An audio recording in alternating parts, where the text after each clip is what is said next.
चलिए हम next question देखते हैं क्या लिखा है हमारा नेक्स्ट क्वेश्चन। 14 बच्चों का औसत 22 किलो है। यदि शिक्षक का वजन भी शामिल कर लें तो औसत वजन 23 किलो हो जाता है, तो शिक्षक का वजन क्या होगा। इस तरीके के क्वेश्चन बहुत पूछे जाते हैं। इस तरीके के क्वेश्चन करने के लिए बहुत ही सिंपल होते हैं, इसलिए मैं इसको तुम्हें शॉर्ट ट्रिक के तरीके से बताता हूँ। क्या लिखा हुआ है कि 14 बच्चों का वजन कितना है, औसत वजन कितना है, 22 किलो है।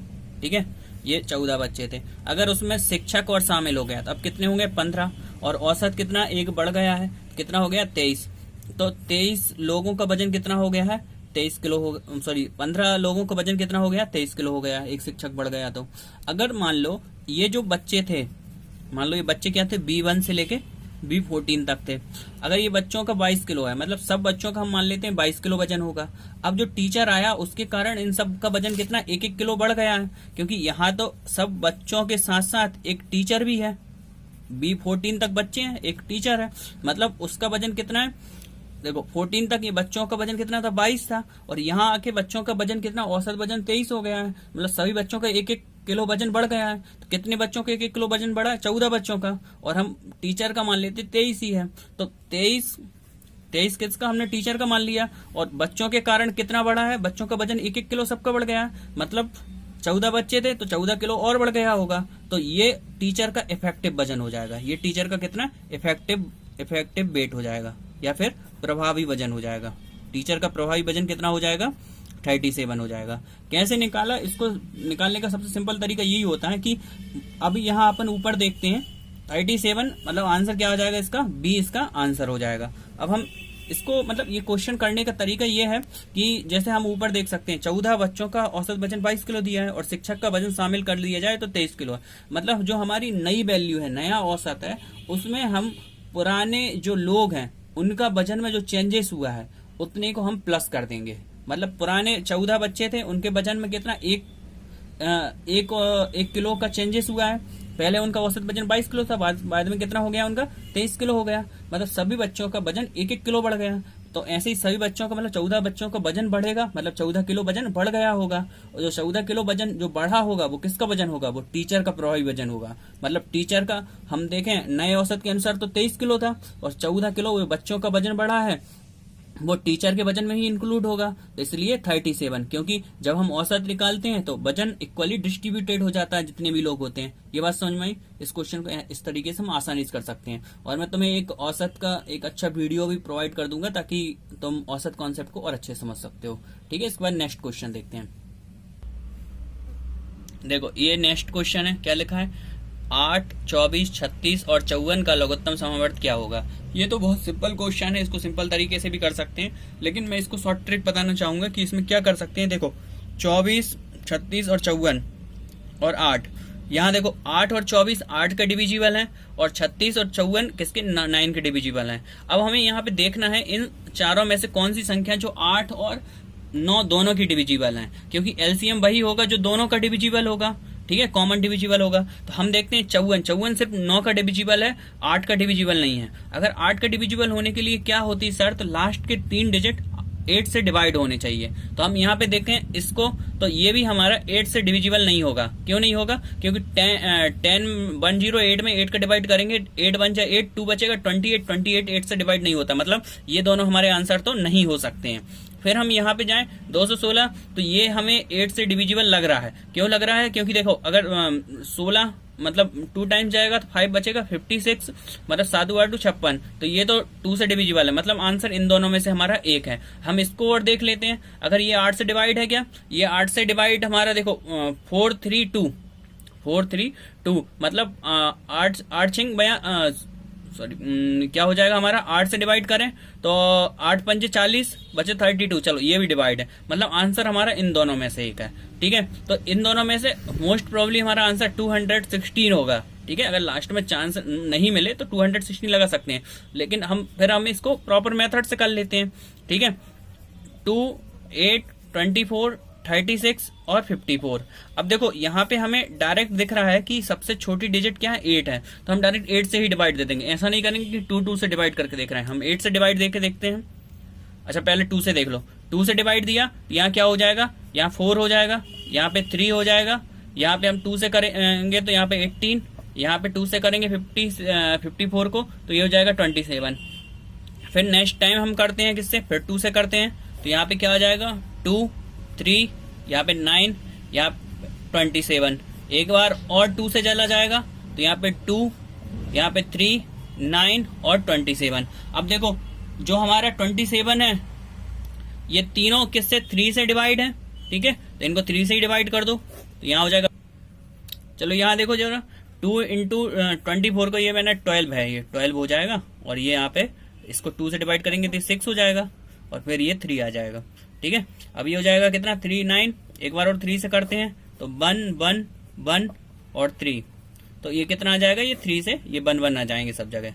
अब देखते हैं हम, ये आ जाएगा हमारा 3, 3 जा 9, 9 3 जा 27, 27 इंटू 2 54, 54 इंटू 2 108, 108 इंटू 2 कितना हो जाएगा 216, मतलब हमारा आंसर क्या आ जाएगा 216। ऐसे करके हम बहुत ही आसानी से कर सकते हैं, और कोशिश यही करो कि थोड़ी सी कैलकुलेशन स्ट्रांग हो जाएगी तो तुम्हारी स्पीड ऑटोमेटिक बन जाएगी इस तरीके के क्वेश्चन में, ठीक है। इसके बाद हम देखते हैं नेक्स्ट क्वेश्चन, ठीक है, 115 नंबर का।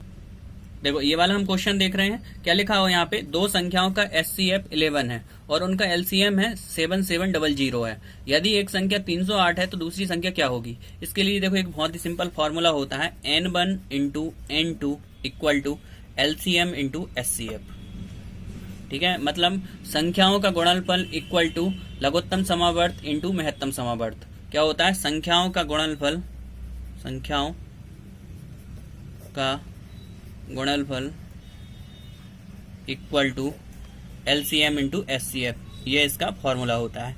तो बस इस फॉर्मूले में सिंपल रखना है। हमें दिया है दो, SCF 11 दिया है, LCM 770 दिया है, SCF कितना 11 दिया है और LCM दिया 7700 दिया है। और यहाँ पे एक संख्या कितनी दी है, 308 दी है, दूसरी संख्या नहीं दी है, हम x मान लेते हैं, ठीक है। इसको सॉल्व करते हैं हम, x इक्वल टू क्या हो जाएगा 11 इंटू 7700 अपॉन 308, ठीक है। अब यहाँ पे ध्यान से देखो, इसको हम 11 से डिवाइड करने की कोशिश करते हैं। 11 2 जा 22, मतलब 11 दूनी 22 होते हैं, और बचे कितने, 30 में से 22 गए, 8 बचे, तो हमारे पास कितना बचेगा, 8 बचेगा, 88 हो जाएगा, और 11 8 88 हो जाएंगे, ठीक है। अब यहाँ पे हम 7 से डिवाइड करते हैं, देखो डायरेक्टली 7 से जा रहा है, 7 4 जा इतना हो जाएगा, और ये 1100 हो जाएगा, मतलब 1100 बचेगा। मतलब हमारा आंसर क्या आ जाएगा, 1100 बटे 4 आ जाएगा। 4 दूनी 8 बचे 3, 3 बचे 30 आ गया, 4 सत्ते 28, 2 बचे, 4 पंजे 20, मतलब x की वैल्यू क्या आ जाएगी 275, मतलब हमारी दूसरी संख्या क्या आ जाएगी 275 हो जाएगी। आंसर बिल्कुल डी हमारा आंसर सही होगा, ठीक है। तो ये LCM SCF से रिलेटेड क्वेश्चन आते रहते हैं, तो इस तरीके के क्वेश्चन को इस फॉर्मूले से आसानी से कर सकते हैं। संख्या का गुणनफल equal to LCM into SCF, ठीक है। देखिए ये अच्छा क्वेश्चन है। सबसे बड़ी संख्या ज्ञात कीजिए, जैसे 1661 और 2045 से विभाजित करने पर क्रमशः 10 और 13 शेषफल बचता है, ठीक है। तो हमसे पूछा है कि भाई बड़ी से बड़ी संख्या ज्ञात करना है। देखो जब भी बोले बड़ी से बड़ी संख्या ज्ञात करना है तो अधिकतर हमें क्या SCF निकालना रहता है, ठीक है। और यहाँ पे क्या किया है कि वह संख्या ज्ञात कीजिए जिससे किन दो संख्याओं को डिवाइड कर रहे हैं, मतलब 1661 और 2045 को विभाजित करने पर शेषफल 10 और 13 बचते हैं। अगर ये शेषफल अगर इन संख्याओं में से घटा दिया जाए तो हमारे पास हमें वो ओरिजिनल संख्या मिल जाएगी जो कि वह बड़ी से बड़ी संख्या से पूर्णतः विभाजित होगी, ठीक है। समझ रहे हो, मतलब हमारे पास जो क्या लिखा है 16 ये लिखा हुआ है, ये दो संख्याएं दी हैं।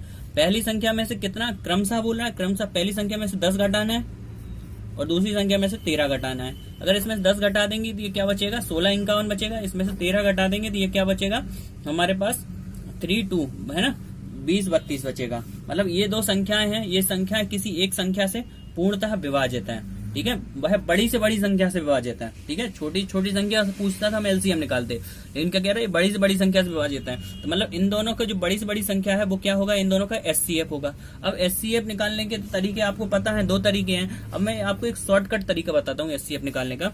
SCF निकालने का शॉर्टकट तरीका ये होता है, इन दोनों में से जो बड़ी संख्या है, बड़ी संख्या में छोटी संख्या से हम क्या कर दें डिवाइड दे दें। अब बड़ी संख्या कौन सी है 30 2032 है।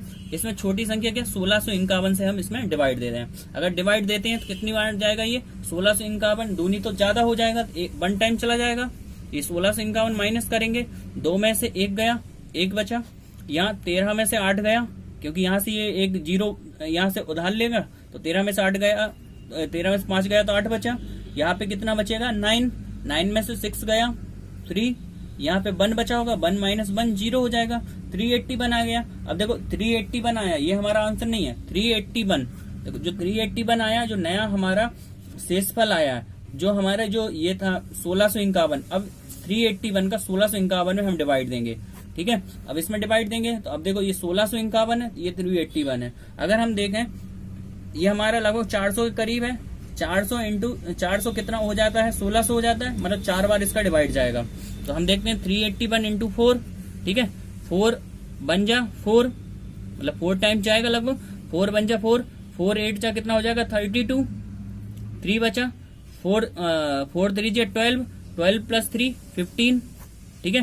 तो ये हम माइनस करेंगे, 11 में से 4 गया 7, यहाँ बचा कितना 4 में से 2 गया 2, 16 में से 1 गया 127 बचा। ठीक है, अब देखो 127 बचा है हमारे पास, तो 127, अब जो 127 आया 127 का डिवाइड किस में देंगे 381 में देंगे। मतलब जो भी लेटेस्ट का हमारा लेटेस्ट का भाजक है उसमें हम जो भी शेषफल का हम ये भाजक में डिवाइड देते जाते हैं। ठीक है, सॉरी भाज्य में डिवाइड देते जाते हैं। तो हम यहाँ पे देखेंगे इसको हम अगर डिवाइड करें, ठीक है, तो ये हमारा 3 टाइम्स इसका डिवाइड चला जाएगा। और हमारा देखो जिस संख्या से पूर्णतः डिवाइड जा रहा है लास्ट में, वही हमारा क्या होगा, वही हमारा आंसर होगा, वही हमारा SCF होगा। 127 से पूर्णतः विभाजित गया तो मतलब यही हमारा क्या होगा SCF होगा 127। ठीक है, दूसरा तरीका मेथड 2 क्या है, मेथड 2 ये है कि 1651 का एक बार आप निकाल लीजिए, क्या निकाल लीजिए 1651 का एक बार आप LCM मतलब गुणनखंड निकालिए, फिर 2045 का गुणनखंड निकालिए, फिर उसमें देखिए कि कौन कौन से कॉमन गुणनखंड आ रहे हैं, तो उस तरीके से भी आप कर सकते हैं। तो मेथड 2 भी बता देता हूँ। ये मेथड 1 समझ में आई आपको, कुछ नहीं किया है हमने, पहले उन संख्याओं को माइनस कर दिया जो शेषफल बच रही थी ताकि हमें पूर्णतः विभाजित संख्या मिल जाएंगी। 1651 और 2032 है जो कि पूर्णतः विभाजित होंगी, वह संख्या कौन सी होगी SCF होगी, बड़ी संख्या। और SCF निकालने का सिंपल तरीका यह है कि बड़ी संख्या में छोटी संख्या से डिवाइड देते जाओ, जब तक डिवाइड देते जाओ जब तक कि शेषफल 0 नहीं बचता है। लास्ट में हम देखते हैं शेषफल 0 बचा तो जो भाजक बचेगा वही हमारा आंसर हो जाएगा। ठीक है, तो इसका मैं अभी आपको दूसरा मेथड ही बता देता हूँ, ठीक है, थोड़ी देर से।